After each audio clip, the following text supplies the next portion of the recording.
Tesseract-style opening credits. Floating staircase is a win. I need you to make sure the phase 2... Not even 3 minutes into the Avengers, and they're already talking about phase 2? Nothing harmful, low levels of gamma radiation. That can be harmful.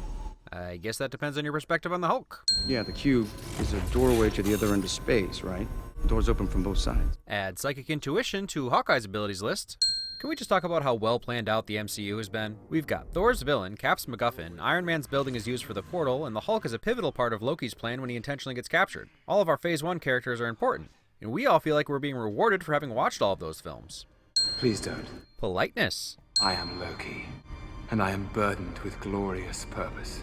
So this is the first of many, but let's just get this out of the way. Tom Hiddleston doesn't even care. Robin Sparkles to the rescue!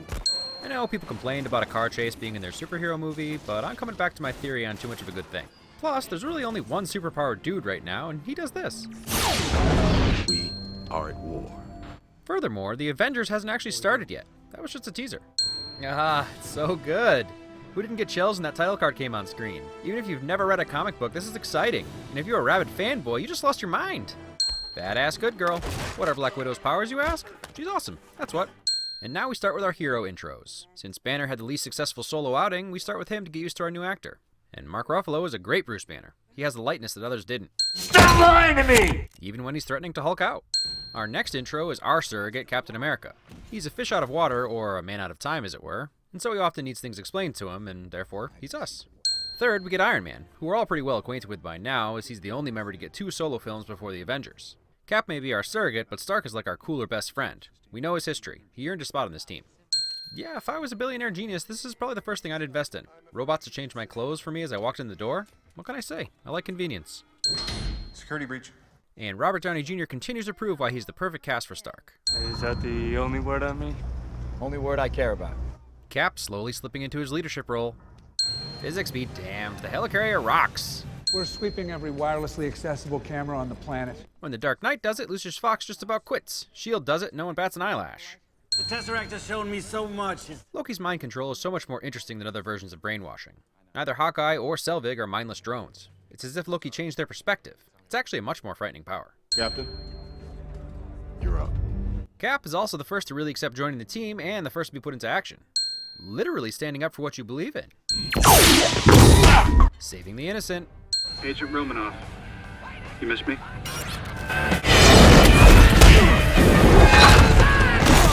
Now, that's an entrance. Make your moves, reindeer games. Get it? Because of the horns. And then there was Thor. How great is this little spat? We get an Iron Man versus Thor fight and no one really gets hurt. Yep. Who hasn't asked what an in-real-life meeting of Mjolnir and Cap's shield would look like? And you kill cause it's fun. I questioned that line in the past, but you know what? Fury's right. Raise the missing mast. Ship top tails. Sailor speak. You're doing it right. Let's start with that stick of his. It may be magical, but it works an awful lot like a Hydra weapon. Cap pulls off a perfect old guy who thinks he knows what's going on, but really has no clue. Even if he's actually right. Flying monkeys. Monkeys. I do not understand. I do. I understood that reference. It's tough to keep up with Stark. The other guy saved my life. Saved it for what? I guess we'll find out. Life save shadowing. You know, because Hulk catches Stark in the end. It's not my best foreshadow turn of phrase. And why do I feel like he's the only person on this boat that wants to be here? They may not know specifically what yet, but at least the majority of them all seem to get what's going on. Loki's plan is actually pretty straightforward if you're paying attention. We clearly see he, or his scepter, which is now on the helicarrier, has an immediate effect on Banner. During the argument, the scepter glows and hums as the argument increases in ridiculousness, and then the camera literally pans around the scepter to turn the Avengers on their heads. When was the last time we saw Cap threaten someone like this? Put on the suit. Let's go a few rounds. People are so petty and tiny. This line from Thor is indeed hilarious, but doesn't he seem a little drunk, especially given the Dutch tilt? And now we have Stark with a headache. And why is Banner holding the scepter? Tony explains later. He knows he has to take us out to win, right? That's what he wants. That's why he allowed himself to be captured. Hulk. What's it look like in there? It seems to run on some form of electricity. Every time I hear it. Is it just me? Ugh, you win, Rogers. Oh, did I mention Hulk? Yep. Yeah, Fury is more than just the eye patch. And Sherbatsky's an ace shot. Quick hands. Grenade spike. I don't think Yeah, even on his deathbed, Coulson gets the last laugh. Here's another scene people were confused and or upset about. My interpretation is that whether Thor is actually worthy of the hammer or not, he's questioning it. He holds his hand out and before actually summoning Mjolnir, worries that maybe he isn't worthy after his epic failure. You an alien? Because I have some life-changing reading on polygamy if you're interested. Monsters and magic and... Listen, Natasha, we all agree there's no magic in the MCU, so stop trying to confuse us. Was he married? No. There was a, cellist. A little universe-building detail you may not have noticed. That's now the third connecting reference to Coulson's girlfriend, Audrey Nelson, who actually shows up in an episode of Agents of S.H.I.E.L.D. Earth's mightiest heroes type thing. Haha, your lineup's a little off, though. Thrown through plate glass? Correct, he's dead. But the rule of cool abides, and the Mark 7 is cool. we can together. Thor never gives up on his brother, even though he definitely should. I need a perimeter as far back as 39th. Why the hell should I take orders from you? 'Cause he's the captain? Did you see that? The Hulk. It doesn't matter how many times I saw this in the trailer. Every time I see it while watching the movie, the 12-year-old inside me squeals with glee. Perfection.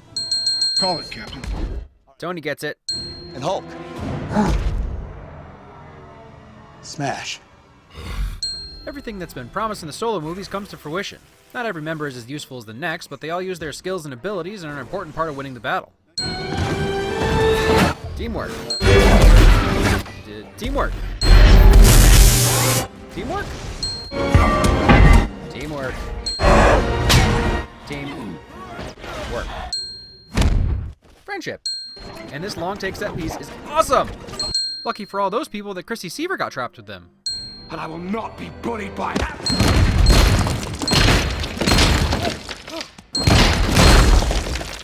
Puny god. Saving New York. And self-sacrifice. Saving a puny human. I'll have that drink now. Consider yourself revenged. I mean, punished. Requited? Wait, what was it? Have to be held responsible for the destruction done to the city. Setting up Civil War this far back? Why? Because we'll need them to. But only if it's really bad. I mentioned earlier that this movie was its own reward for watching all the other Phase 1 films, which I personally believe to be rewards in and of themselves as well. But while Marvel was setting up this expansive, interconnected universe, they also created an amazing standalone movie. Obviously, I've seen all the Phase 1 films, but I only rewatched Cap recently, and I didn't feel like I needed to go back and rewatch Thor or Iron Man to really get what was going on. That being said, having gobbled up every bit of MCU media made the experience all the more enjoyable. We all feel like we're a part of this universe. We get all the jokes, like Cap. I understood that reference. And so far, we really haven't been let down. I love the pacing and the ebb and flow of this film. They bring all the Avengers together to mostly fight amongst themselves and then catastrophe! They get scattered and beaten down. The final assemblage is so satisfying.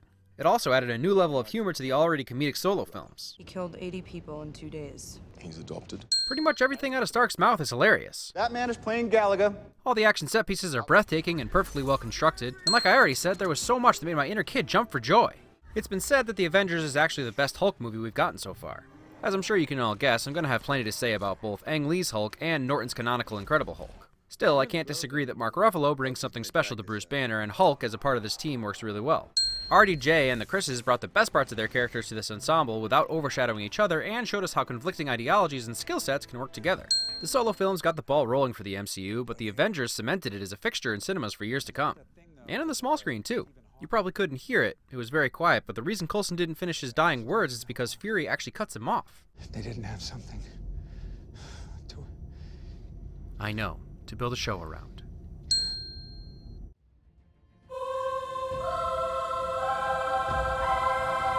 You ever tried shawarma?